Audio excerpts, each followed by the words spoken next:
Shanti.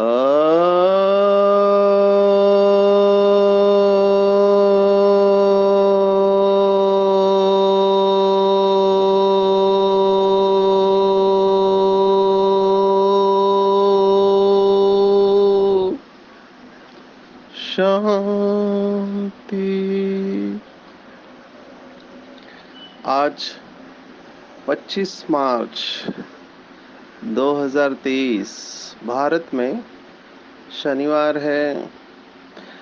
Today is 25th March 2023 and it's a Saturday in Bharat. आज की मुरली का जादुई रहस्य स्वयं को प्रेरणा देने के लिए magical secrets of today's Murli for motivating the self. आज की पूरी साकार मुरली बहुत सारे टेक होम्स है। संगम युग की विशेषता है कि स्वयं भगवान जो जन्म मरण के चक्कर से न्यारा है, केवल एक बार इस धरती पर आता है बच्चों के बुलाने पर। आधा कल्प हम बच्चे उसे याद कर रहे हैं और आधा कल्प वो नहीं आता है। कलयुग के अंत में वो आता है और आकर चमत्कार करता है। इसलिए उसको जादूगर कहते हैं। उसकी जादूगरी क्या है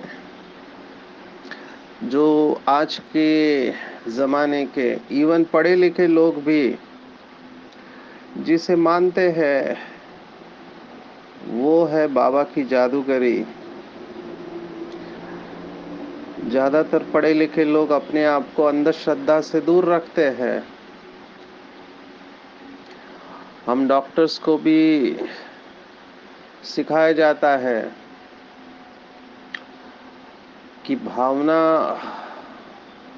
और विवेक में फ़र्क है। अगर डॉक्टर ज़्यादा इमोशनल बनते हैं तो वो पेशेंट का इलाज नहीं कर सकते।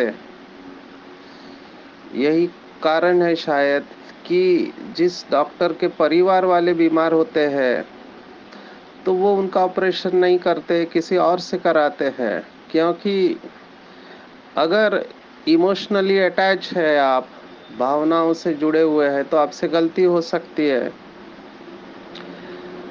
तो हमको ये मेडिकल साइंस में सिखाया जाता है डॉक्टर्स को कि भावना इम्पोर्टेंट है, लेकिन भावनाओं में बह नहीं जाना है।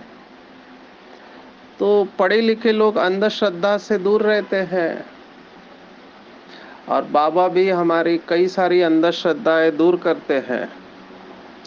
यहाँ की एक बात जो सभी को अच्छी लगती है वो माना ईश्वरीय ज्ञान। यहाँ कोई ऐसा बाबा नहीं है जो भूत उतारते हैं बाबा या और जादू टोना करते हैं। मुझे यहाँ की ये बात बहुत अच्छी लगती है कि भगवान संगम युग पर आकर विश्वविद्यालय की स्थापना करते हैं। वैसे तो यूनिवर्सिटी बहुत है, लेकिन ये ईश्वरीय विश्वविद्यालय है। तो आज की मुरली में बाबा ने यही कहा है कि बाबा ये जो पाठशाला, आप इसको पाठशाला कहो, स्कूल कहो, यूनिवर्सिटी कहो, कॉलेज कहो, ये वंडरफुल पाठशाला है, जादुई पाठशाला है। क्योंकि यहाँ पर ऐसी जादू भगवान करता है कि एक जन्म में जीरो कला या बहुत कम कला वाले मनुष्य जो पतित है, विकारी है, उनको 16 कला संपूर्ण बना देता है। ये जादूगरी है भगवान की। और वो कैसे करते हैं? तो ज्ञान अमृत पिलाकर करते हैं। ये उसकी जादूगरी है।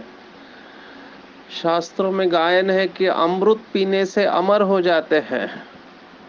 तो लोगों को ये माइथोलॉजी लगती है, मिथ।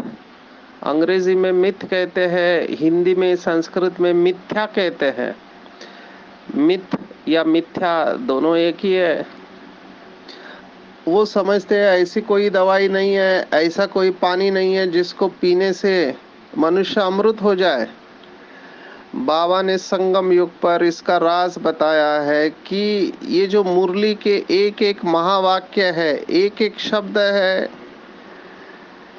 ये लाखों रुपयों के समान है। इनफैक्ट ये अविनाशी है, इसका कभी विनाश नहीं होता। वैसे भी लौकिक में कहते हैं विचारों का विनाश नहीं होता, आप व्यक्ति को खत्म कर सकते हैं। जैसे कि हुआ है इतिहास में, अगर किसी व्यक्ति के विचार ट्रेडिशन से या परंपरा से अलग हो जाते हैं तो लोग उसको खत्म कर देते हैं। ये सृष्टि का नियम है। तो ये जो विचार लोगों को अच्छे नहीं लगते हैं, उनको लगता है ये कई नई परंपरा चालू कर रहे हैं, तो जो पुरानी परंपरा वाले हैं वो इसका विरोध करते हैं और ऐसे व्यक्ति को खत्म किया जाता है। हिस्ट्री या इतिहास इससे भरा पड़ा है। लेकिन कोई उसके विचारों को खत्म नहीं कर सकते, क्योंकि विचार अविनाशी होते हैं। ऐसे ही बाबा की ये मुरली के जो भी भगवान वाच है, महावाक्य है, ये अविनाशी है, ये कभी खत्म नहीं होते। बाबा ने हमेशा कहा हुआ है कि ये अविनाशी बीज है, ये समय आने पर अपना फल देता है, इसलिए मुरली का इम्पोर्टेंस बढ़ जाता है। और यही ब्रह्मा कुमारी इसकी विशेषता है। यहाँ किसी भी प्रकार की अंधश्रद्धा नहीं है। बाबा तो ब्रह्मा बाबा किसी को अपने पैर भी छूने को नहीं देते थे। आप सोचो, लौकिक में गुरु की सेवा करना बहुत बड़ा पुण्य का काम समझते थे। तो निर्भय भाई ने मुझे अपना अनुभव सुनाया कि मैं युक्ति से बाबा के पैर के पास जाके बाबा के पैर दबाने की कोशिश करता तो बाबा पैर खींच लेते थे, क्योंकि बाबा को पता था मैं कोई भी ट्रेंड चालू करूंगा लोग मुझे फॉलो करेंगे, फिर जो कर्म मैं करूंगा मुझे देख सभी करेंगे। इनफैक्ट बाबा ने यहाँ तक कहा था कि जब ब्रह्मा बाप सेवा पर जाए तो ज्यादा भीड़ नहीं करना, हार वगैरह कुछ नहीं लाना, जैसे कि लाया जाता है जब कोई भी वीआईपी आता है। तो बाबा इसकी मना करता था, क्योंकि बाबा को पता था मेरे बाद ये सब फॉलो वैसे ही करने वाले हैं। इसलिए बाबा बिल्कुल साधे रहे, सिंपल रहे, तपस्वी रहे। बाबा चाहता था तो अपने लिए बहुत अच्छा मकान बनवा सकते थे, लेकिन बाबा ने कहा पुरानी जुत्ती है, देखो क्या एटीट्यूड है, वृत्ति में देखो क्या है, पुराना शरीर है, पतित शरीर है, तो मैं झोपड़ी में ही रहूंगा। तो बाबा एक सिंपल कुटिया में रहे और बाबा ने रोल मॉडल बन के दिखाया। तो हमको भी ब्रह्मा बाप समान ऐसे ही बनना चाहिए, ऐसे मुझे लगता है। बाबा ने कहा भी है जो कर्म मैं करूंगा मुझे देख सभी करेंगे। वैसे भी तपस्या के लिए बताया जाता है। बाबा ने कल 2 दिन पहले ही मुरली में कहा था कि देवताओं के बाद सन्यासियों को रखेंगे। तो सन्यासियों की जो ओरिजिनल सतो प्रधान सन्यासी थे, आजकल के नहीं, उनको ट्रेनिंग दी जाती थी कि कपड़े भी कम से कम एक ही होना चाहिए, नहीं तो दो हो गया तो संसार चालू हो जाता है। दूसरा, उनको ये ट्रेनिंग दी जाती थी कि एक स्थान पर रुकना नहीं है, क्योंकि किसी स्थान पर रुक गए आप तो आपकी अटैचमेंट मोह उत्पन्न हो जाएगा। इसलिए उनको ये ट्रेनिंग दी जाती थी कि निराधार तपस्या होनी चाहिए।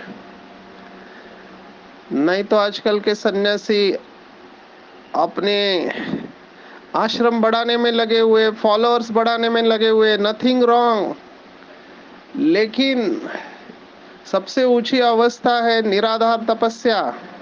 क्योंकि एक बार इन साधनों की आदत लग गई तो उसमें फंसने के चांसेस है। इसलिए बाबा ने तो इसको मना नहीं किया है, लेकिन बाबा का भाव हमको समझना चाहिए कि साधनों को मालिक बन के यूज करो। ऐसा नहीं हो कि साधन नहीं है तो हम साधना नहीं कर सकते। तो यहाँ की बहुत अच्छी बात जो मुझे लगती है, अंधश्रद्धा नहीं है, किसी के पैर नहीं छूने हैं, आशीर्वाद जरूर लेने हैं। लेकिन ऐसा भी हो सकता है कोई पैर छूने का नाटक करो, अंदर से भाव नहीं हो, तो अंदर से भाव ही रखना है हमको, बड़ों को सम्मान जरूर देना है। आजकल तो ऐसा समय आया है कि छोटों को भी सम्मान देना पड़ता है, और देना भी चाहिए, क्योंकि बाबा कहता है छोटे सुभान अल्लाह या समान अल्लाह। कई सारे बाबा के छोटे बच्चे बहुत कमाल कर रहे हैं, कमाई करके आए हुए पिछले जन्म की प्यूरिटी दिखाई देती है। जैसे मम्मा को देखो, मम्मा कम उम्र में आई, मम्मा से भी बड़ी बहनें थी यज्ञ में, लेकिन मम्मा अपने पुरुषार्थ के आधार पर कुमारी होते हुए भी उसने नंबर ले लिया। तो आखिर में बाबा को भी उसको मम्मा कहना पड़ा। आप सोचो, भगवान ब्रह्मा बाबा कुमारी को मम्मा कह रहा है, कितनी पावरफुल पुरुषार्थी होगी वो आत्मा। तो यहाँ की विशेषता ही अलग है, इसलिए मुझे ये पाठशाला बहुत अच्छी लगती है, क्योंकि यहाँ स्वयं भाग्य विधाता भाग्य का विधान करता है, नियम बताता है कि ये करने से ये मिलेगा, ये करने से ये मिलेगा, करना आपको है। ये यहाँ की सुंदरता है, किसी को फेवर नहीं किया जाता है। हालांकि कुछ लोगों को ऐसा प्रतीत होता है, मेरे पास कंप्लेंट लेके आते हैं कि फलाने को ही फेवर किया जाता है, उसको ही चांस दिया जाता है। हमारे अंदर विशेषता होते हुए भी हमको चांस नहीं मिलता है। आई डू नॉट एग्री, मैं इससे सहमत नहीं हूँ, फॉर द सिंपल रीजन कि जो 16 कला है, जिसमें बहुत सारी कलाएं आती है, उसमें एक कला ये भी है कि सबके साथ हमारे रिश्ते बहुत अच्छे होने चाहिए। सबके साथ हमारे रिश्ते बहुत अच्छे होने चाहिए। इसी को बाबा ने आज स्लोगन में टच किया हुआ है। बाबा ने कहा, राज युक्त बन हर परिस्थिति में राजी रहने वाले ही ज्ञानी तो आत्मा है। अगर आप समझते हो कि मैं ज्ञानी तो आत्मा हूँ, मेरे अंदर विशेषता है, लेकिन मुझे चांस नहीं दिया जाता, तो आपको युक्ति से चलना चाहिए। बाबा के पास कंप्लेंट गई, एक आत्मा ने कहा, बाबा मेरी विशेषता थी, मेरा चांस था, मुझे नहीं दिया गया। बाबा ने जवाब दिया, अगर आपकी विशेषता थी, आपका चांस था, आपको नहीं दिया गया, तो बाबा के पास आपका जमा है।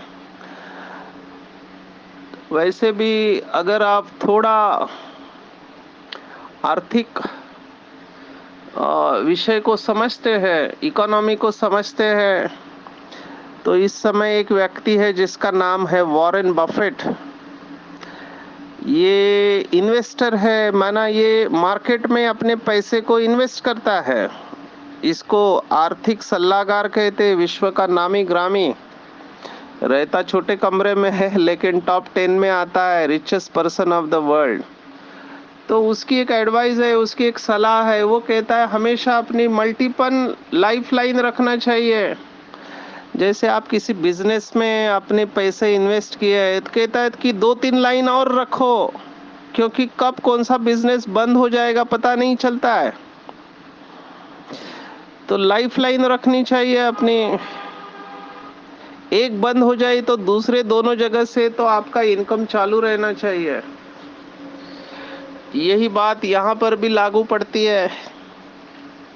आपको अपने अंदर बहुत सारी विशेषताएं भर के रखनी चाहिए। मैंने देखा है, अभी सेंटर पे भी टीचर्स को जरूरत होती है, ऑलराउंडर व्यक्ति की चाहिए, जो गाड़ी भी चलाता हो, खाना भी बनाता हो, क्लास भी करता हो, झाड़ू भी मारता हो, सब कुछ करने वाला, क्योंकि सभी जगह पे हैंड्स नहीं होते हैं। ये तो हमारा भाग्य है कि ईश्वर की पल पल हमको सेवा करने का मौका मिलता है। वो सब बाबा के बच्चे बहुत भाग्यवान हैं। ब्रह्मा बाबा कहते थे, रात को पौधों को पानी डालते थे। यज्ञ की सेवा करने का मुझे अपूर्व सौभाग्य मिला है रास्ता बनाते समय। आप सोचो क्या नहीं किया ब्रह्मा बाबा ने। तो एक एक कहानी बहुत मोटिवेशनल है, और यही बात आज बाबा दे रहा है। बाबा आज हमको एडवाइस दे रहा है, राय दे रहा है, राय बहादुर बन के, कि भगवान हर पल तुम्हारा मददगार कब बन सकता है? इसी को मैं कहता हूं विधि से सिद्धि।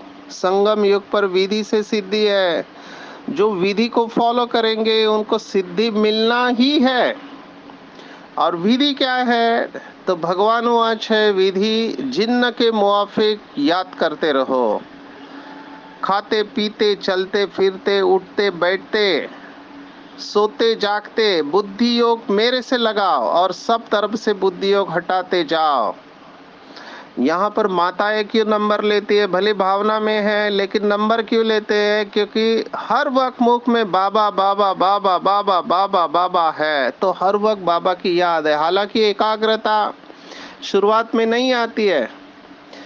तो बाबा कहते हैं कि बुद्धि योग मेरे से लगाते जाओ, बाप और स्वर्ग को याद करने की सेवा करो। देखो, स्वर्ग को याद करना ये भी सेवा है। अभी आप कहेंगे स्वर्ग को याद करना क्या सेवा है? बहुत सूक्ष्म है। इसलिए बाबा के शब्द जो है बाहर से बहुत साधारण लगते हैं, लेकिन उसमें बहुत बड़ा साइंस, शास्त्र समाया हुआ रहता है। जैसे बाबा ने आज की मुरली में कहा, बाप और स्वर्ग को याद करने की सेवा करो, यही तुम्हारी मदद है। तो आप सोचो, स्वर्ग को याद करना माना भगवान को मदद करना, ये कैसे? इसका मैकेनिज्म क्या है? इसका मैकेनिज्म बहुत सिंपल है। आप थोड़ा विजुअलाइज करो, पृथ्वी के बाहर जाओ, ऊपर से पृथ्वी को देखो, तो आपको वो 7 खंड दिखाई देंगे। नॉर्थ अमेरिका, साउथ अमेरिका माना उत्तर अमेरिका, दक्षिण अमेरिका, मध्य अमेरिका, यूरोप दिखाई देगा, अफ्रीका दिखाई देगा, एशिया दिखाई देगा और ऑस्ट्रेलिया दिखाई देगा। आप सोचो, हर खंड में बाबा के बच्चे हैं, मौजूद है।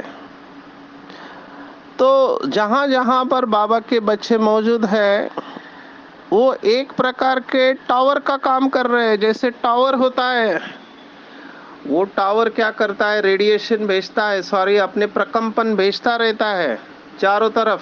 जैसे अभी आप जहां पर भी बैठे हैं, आपको पता ही नहीं कि आप इलेक्ट्रोमैग्नेटिक रेडिएशन के समुंदर में हैं। ये पता ही नहीं होता है, अवेयरनेस ही नहीं है कि we are in the ocean of electromagnetic radiation. हमारे चारों तरफ तरंगे हैं। समझो आपके पास रेडियो है। अभी आजकल रेडियो कितने लोग इस्तेमाल करते मुझे नहीं पता, पर मेट्रो सिटीज में एफएम चलता है चैनल, बहुत सारे एफएम चैनल हैं। गांव में तो रेडियो चलता होगा, ऐसे मैं समझ के चलता हूँ। तो हमारे बाहर चारों तरफ हमारे शरीर के बाजू में तरंगे हैं, मीडियम वेव्स है, शॉर्ट वेव्स है, अलग अलग प्रकार के वेव्स है। जैसे आपने रेडियो ऑन किया तो वो स्टेशन कैच कर लेता है। तो इसका मतलब वो था, लेकिन उसके साथ फ्रीक्वेंसी नहीं जुड़ी थी, इसलिए आवाज नहीं आ रहा था। अभी वो स्टेशन कहीं पर भी होगा, भारत में दिल्ली में चलता होगा, मैं यहाँ मुंबई में उसको सुन लेता हूँ। क्यों? क्योंकि वो तरंग मेरे रेडियो ने कैच कर दिया।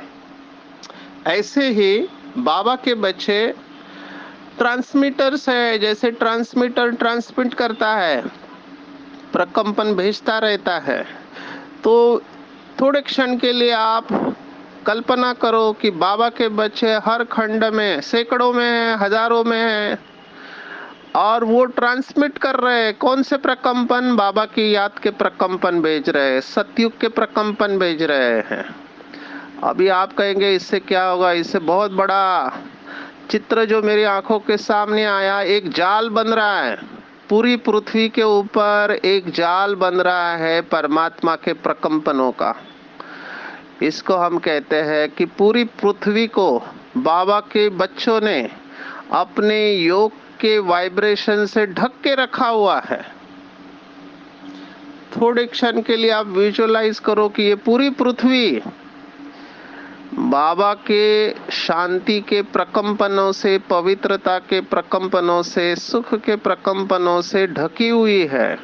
और ये ट्रांसमीटर्स बाबा के बच्चे हैं। तो जितने जितने ये वायुमंडल को हम शक्तिशाली बनाते जाएंगे अपनी वृत्ति से, उतना क्या होगा कि जो भी आत्माएं इस प्रकंपन के अंदर आएगी, तो वो भी इसी प्रकंपन के साथ कंपन करना चालू कर देगी, जिसको बाबा ने कहा आप ड्रामा को या विश्व परिवर्तन की गति को तेज करने वाले। अभी इससे क्या होगा, तो अलग अलग प्रकार की आत्माएं, एक ब्राह्मण परिवार की आत्माएं जो ढूंढ रही है भगवान कहाँ आया है, गॉड अल्लाह ईश्वर, वो अपने आप खींच के चली आ जाएंगी। दूसरे जो विनाश करने वाले हैं, वो भी इम्पिटस चाहते हैं, उनको भी शक्ति चाहिए विनाश करने के लिए, तो उनकी गति भी बढ़ेगी। तीसरे जो देवताओं को जन्म देने वाली आत्माएं हैं, उनको भी सहयोग चाहिए, उनको गर्भ की तैयारी करनी है सत्युग के लिए। तो हम बाबा के बच्चों के ऊपर ये सभी जिम्मेवारी है। चौथे जो बीमार है, दुखी है, जिनका शरीर छूट नहीं रहा, या जो भटक रही है आत्माएं, उनको शांति का सकाश मिल जाएगा। तो ये जो बाबा कहता है कि जिन्न के मौफिक मुझे याद करो, ये साधारण बात नहीं है। बाबा सॉल्यूशन दे रहा है to the current challenges of world. इस समय पृथ्वी के ऊपर जो भी चैलेंजेस है उसका दूर करने का यही एक तरीका है। इसके बहुत सारे उदाहरण है, मैं उसमें नहीं जाऊंगा क्योंकि समय कम पड़ेगा। यह याद ही तुम्हें स्वर्ग का मालिक बनाएंगे और ये सबसे सस्ता सौदा है। पर इसके लिए क्या करना चाहिए, तो बार बार लगातार कुछ दिनों से जो आ रही है वैली, हिम्मत रखो, हिम्मत रखो, तो बाबा हर पल तुम्हारा मददगार है। आज बाबा ने वो कह दिया, हिम्मत मर्दा तो मदद खुदा। देखो बहुत सिंपल है। लोग कहते हैं भगवान का नाम लो, ऊपर वाले का नाम लो, अल्लाह का नाम लो, गॉड का नाम लो, तुम्हारा काम हो जाएगा। क्रिश्चियन लोग कहते हैं God bless you, God bless you my child, ऐसे फादर ब्लेसिंग देते हैं। हमारे मुस्लिम भाई बहने कहते हैं इंशाअल्लाह, अगर अल्लाह ने चाहा तो तुम्हारा काम हो जाएगा। ऐसे ही ये काम कैसे होता है, तो हिम्मत है बच्चे, मदद है बाप। केवल नाम लेने से काम होता है, तो जिसके साथ स्वयं भगवान है, अल्लाह है, गॉड है, उसका काम कैसे रुक सकता है। पर हिम्मत रखना बहुत जरूरी है। यहाँ पर ही नंबर बनते हैं, मुझे तो लगता है नंबर हिम्मत पर ही बनते हैं। क्योंकि जब पेपर आता है तो पहली शक्ति जो चली जाती है वो हिम्मत चली जाती है। लोग हिम्मत हार बैठते हैं। माया का जब वार होता है हिम्मत हार बैठते हैं। बीमारी आती है हिम्मत हार बैठते हैं। संबंधों के पेपर आते हैं हिम्मत हार बैठते हैं। आर्थिक नुकसान होता है, बिजनेस में लॉस होता है, हिम्मत हार बैठते हैं। किसी का शरीर छूटता है, हिम्मत हार बैठते हैं। और ये हिम्मत ही है जो हमको खड़ा करने वाली है। और भगवान ये हिम्मत हमको संगम युग पर दे रहा है कि बच्चे तुम डरो मत, मैं तुम्हारे साथ हूँ। और केवल साथ नहीं हूँ, तुम्हें मदद करने के लिए तैयार हूँ। केवल एक ही कंडीशन है, केवल एक ही कंडीशन है, सच्चे दिल पर साहब राजी। अपने दिल से, दिल की गहराई से बाबा को बोलो, मीठे बाबा, प्यारे बाबा, आप आ जाओ। तो बाबा बंधा हुआ है, लेकिन ऐसे नहीं, स्वार्थ की याद नहीं चाहिए। जब जरूरत हो तब भगवान को याद किया, और जब जरूरत नहीं तो भगवान की याद भूल गए। इसलिए बाबा कहता है जिन्न के मुआफिक। वो जिन्न की कहानी हम सब ने सुनी है। उसने बोला मुझे काम दो, नहीं तो मैं तुम्हें खा जाऊंगा। तो उसको काम दिया कि सीढ़ियां चढ़ते उतरते रहो। यहाँ पे भाव ये है कि वो सीढ़ियां चढ़ते उतरते रहा, उसमें बिजी हो गया। तो जैसे जिन्न सीढ़ियां चढ़ते उतरता रहा, ऐसे हम जो भी काम करें, जिसको बाबा कहता है हथ काट दे दिल यार दे, तो हम भूतों को जीत पाएंगे। आज ये शब्द मुझे बहुत इंटरेस्टिंग लगा। थोड़ा इस शब्द के ऊपर जाते हैं। भूत, वैसे हिंदी में भूत पिशाच ये शब्द है, तो भूत संस्कृत शब्द में उसका अर्थ अलग होता है, हिंदी का भूत अलग होता है। जिस आत्मा का शरीर छूटा है और जिसको शरीर नहीं मिला है उसको भूत कहते हैं। बाबा ने इसको अंग्रेजी में घोस्ट शब्द इस्तेमाल किया। छाया के मुआफिक होते हैं, उनकी केवल छाया रहती है, उनको स्थूल 5 तत्वों का शरीर नहीं होता है। तो वो बहुत अशांत होते हैं क्योंकि शरीर नहीं मिलता है। तो वो भटकते रहते हैं, वो भी भूत होते हैं। और फिर बाबा ने कहा कि विकार भी, जब मनुष्य विकार में जाता है तो वो भी भूत है। बाबा ने काम को भी भूत कहा है। काम की अग्नि जब लगती है तब व्यक्ति सब कुछ भूल जाता है वो क्या कर रहा है। तो काम की अग्नि ये भी भूत है, क्रोध की अग्नि ये भी भूत है। फिर बाबा ने कहा अशुद्ध अहंकार का भूत, ये भी एक बहुत बड़ा भूत है। तो ये सब विकार ही भूत है और यही हमारे दुख का कारण है। इसलिए मनुष्य विकारों से मुक्त होने के लिए भगवान को याद करते हैं। वो आरती में भी कहते हैं विषय विकार मिटाओ पाप हरो देवा। माना उनको पता है परमात्मा को याद किए बगैर ये भूत जाएंगे नहीं। आज बाबा ने एक अलग डायमेंशन कहा। बाबा ने कहा शरीर भी भूत है क्योंकि 5 भूतों से बना हुआ है। पंच महाभूत कहते हैं। ये शरीर पंच महाभूतात्मक है। संस्कृत के अनुसार 5 भूत है, तत्व है, 5 एलिमेंट्स कहते हैं। पृथ्वी, आप, तेज, वायु, आकाश। पृथ्वी, जल, तेज, वायु और आकाश, इससे शरीर बना हुआ है। मिट्टी है आम भाषा में, तो ये भी भूत है और इसको भी जीतना है क्योंकि इसके वजह से ही हम दुखी होते हैं। It is the body consciousness. तभी शरीर का आकर्षण होता है और शरीर की जरूरतें होती है वो पूरा करने के लिए सब विकार इस्तेमाल करते हैं लोग। विकारों को शक्ति समझते हैं। कलयुग है तो विकारों को भी शक्ति समझते हैं। समझते क्रोध करने से काम हो जाएगा। काम का लालच देते हैं, है ना, धन का लालच देते हैं। ऐसे ही अहंकार, अहंकार को भी शक्ति समझते हैं। ये बहुत बड़ा सब्जेक्ट है, समय कम पड़ेगा, लेकिन ये सब भूत बाबा कहते हैं क्योंकि इससे हम पतित बनते हैं। तो इसको भी हमको जीतना है। और जीतेंगे कैसे? तो जीतेंगे, बाबा ने कहा ज्ञान अमृत के वजह से। एक उदाहरण देते हैं। कामनाओं से मनुष्य की बुद्धि भटकती है तो बाबा ने काम विकार माना कामना जीत कहा है। माया जीत, कामना जीत। इस तरह से बाबा ने आज की मुरली में अंधश्रद्धा को निकाल दिया है। मुझे याद आ रहा है बाबा ने आज गंगा के बारे में कहा। कहाँ पर भी नदी का पानी निकलते तो समझते गंगा है। भारत में बहुत स्थान पर ऐसे नदी का पानी निकलते, वहां भीड़ लगी जाती है। महाराष्ट्र में मैं गया था, राजापुर करके एक तहसील है, रत्नागिरी डिस्ट्रिक्ट, गोवा की तरफ जाते हैं तो लगता है, तो वहां पर राजापुर में गंगा निकल आती है। अभी साइंटिस्ट कहते जमीन में पानी है वो निकल आता है, लेकिन लोगों की भावना है कि गंगा है। फिर वो भावना में चलते रहते हैं। वहां भीड़ लगती है, पानी इकट्ठा करते हैं, पूजा करते हैं। बाबा ने कहा ऐसा नहीं है।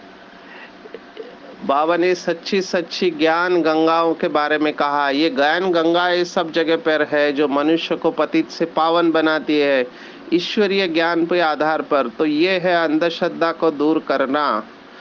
मेरे पास बहुत ऐसे केसेस है। हमारे मुंबई में भी समुद्र का पानी मीठा हो गया था। आप सोचो, वहां भीड़ लगी थी माइम में, दरगाह के पास में। अभी वो गटर का पानी सब पी रहे थे तो टीवी पे न्यूज आ गया, कभी गणपति पानी पीने लगता है, दूध पीने लगता है। तो बाबा इन सब अंधश्रद्धाओं से हमें छुड़ाता है और यथार्थ ज्ञान देकर, ज्ञान अमृत पिलाकर पतित से पावन बनाता है। सभी गुरुओं से छुड़ाता है। बाबा ने आज कहा कि संगम युग पर मैं सभी गुरुओं की मक्तेदारी, गुरुओं की राजाई, इसको खत्म करके सब गुरु आधा कल्प के लिए वतन में चले जाते हैं और सतयुग त्रेता में कोई भी गुरु नहीं होता। फिर द्वापर से फिर से गुरु चालू हो जाते हैं। तो ये बाबा की याद का रस हमको लेना चाहिए। रस के ऊपर मैं थोड़ा कहूँगा। ये रस कम होने की वजह से ही आजकल लोग डिप्रेशन में जा रहे हैं। अंतर्मुखता का रस, योगियों का गायन है कि शरीर को ही वो गुफा बना लेते हैं और गुफा में भ्रुकुटी की कुटिया में बैठकर साधना करते, तपस्वी मूर्त का अनुभव करते हैं। वो व्यर्थ संकल्पों से, व्यर्थ बोल से मुक्त हो जाते हैं और अलौकिक अनुभूति करते हैं। यही सच्चे तपस्वी है। तो आज पूरे दिन भर में हम अटेंशन रखेंगे कि जिन्न के मुआफिक बाबा को और स्वर्ग को याद करना है। और जैसे मैंने बताया पूरे विश्व के अंदर बाबा की याद के, बाबा के गुणों के प्रकंपन ऐसे फैलाएंगे कि जिसके लिए बाबा ने हमें चुना है विश्व परिवर्तन के लिए, वो कार्य तीव्र गति से आगे बढ़ते रहे और हम सभी नंबरवार अपनी संपूर्ण अवस्था को प्राप्त करें। अच्छा, ओम शांति।